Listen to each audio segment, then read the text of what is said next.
The UK's financial regulator has been accused of focusing on debanked politicians whilst moving more slowly on helping around 340,000 other people whose bank accounts have closed in the past year. So Dr Roger Geowolb is a former advisor to the Bank of England and no stranger to this programme and joins us now. Roger, can you just explain to people listening and watching this programme why people are debanked in the first place? I think it's come to the point where it's a process of dumbing down through artificial intelligence, actually. Banks, Andrew, need to be very careful, of course, about financial fraud and money laundering and all kinds of scams.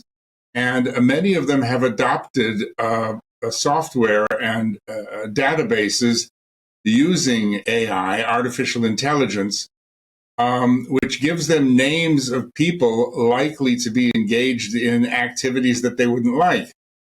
But it turns out that there are a lot of names on those databases that probably, really shouldn't be there.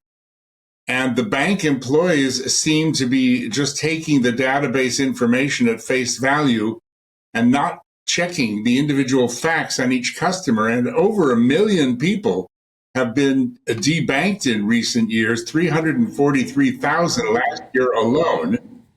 And the Financial Conduct Authority is now telling them they need to do something about this. Does that kind of clunky and inflexible system, Roger, mean that it's then also difficult for those names to get a bank account in another establishment? Sure, yeah, because they're on the naughty list. They're on the list of politically exposed persons or whatever. They come up on one of these databases, which are not perfect, of course. Even though it's artificial intelligence, it's not perfect. And at one point, 1,000 people a day were being debanked, and they have no recourse because every bank is going to look probably at similar databases. Imagine how I would cope with modern life, Roger, without a bank account. I mean, you almost feel a bank account is a human right now. It is a human right, and you cannot cope without one, as Nigel Farage made very clear to us. Roger, tell us about the person who has replaced Dame Allison Rose at the NatWest. His former MasterCard chairman, Richard Haythorne-White. What is he, Haythorne-Thwaite, sorry. What is he like? Why might he have been chosen for that job? Do you know much about his history? Well, he has a good track record, and